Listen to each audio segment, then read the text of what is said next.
I like to be structured. I like things to be the way that they are. If you went in my closet right now and at home, you would find all my short sleeve t-shirts that don't have a button in one order from light to dark in color.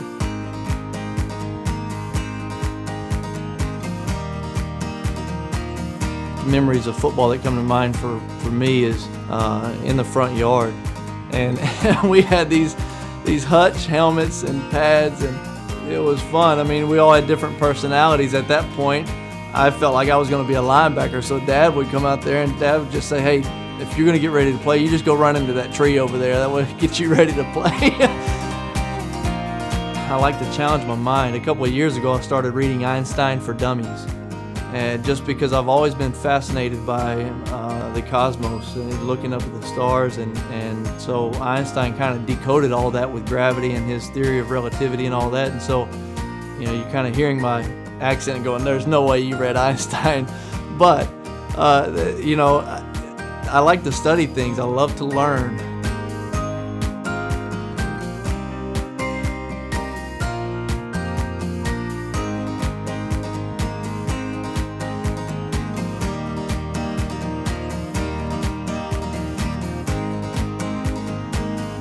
Year 2 in Tampa, or my third year in the league, the last practice and the last day of OTAs, I believe even the last play of the last period of OTAs in June, I blow out my knee.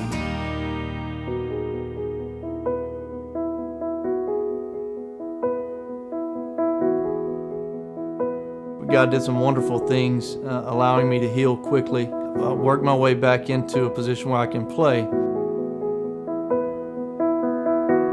At that moment, we had our second child, Elijah.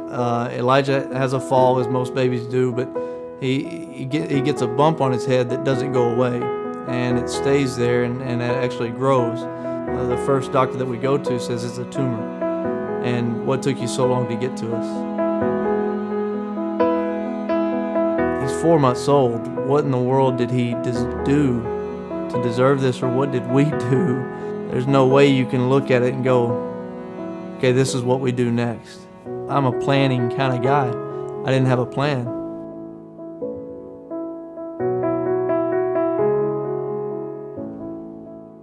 Dr. Yaakov comes out about 30 minutes after he'd taken back and said, the hardest part's over. We got him under anesthesia just fine, and they're starting the surgery. So we go, okay, now we know that it's going to be about 4 hours, 3.5 hours from now. Well, he comes out about an hour and a half later and says, we're done.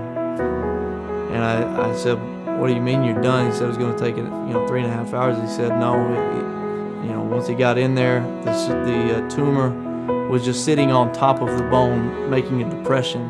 He said, we still have to do the biopsy to decide whether it's benign or malignant.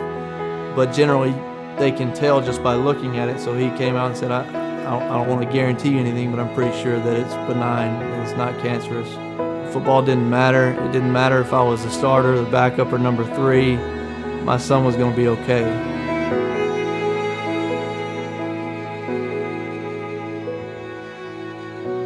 And I get a call the next day, and it's Coach Paul Hackett, and he calls me and says, hey, you're going to start against New Orleans. And it's my first start since I was a rookie.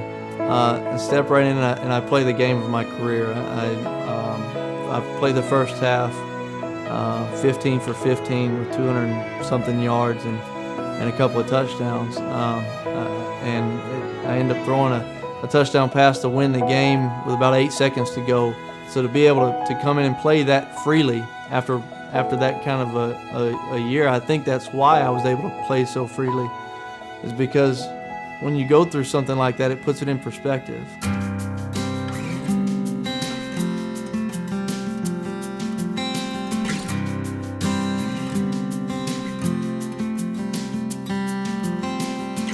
Whether it be knee injuries or my child's illness or a coach's decision to sit me down and not play me anymore, or a general manager's decision to trade me, it's God's power in and around our lives that move us and point us in the direction and make us who He wants us to be.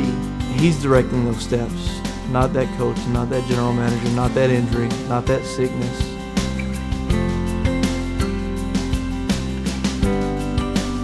But it's his plan, not mine. As much as I want to plan, and he's the one in control.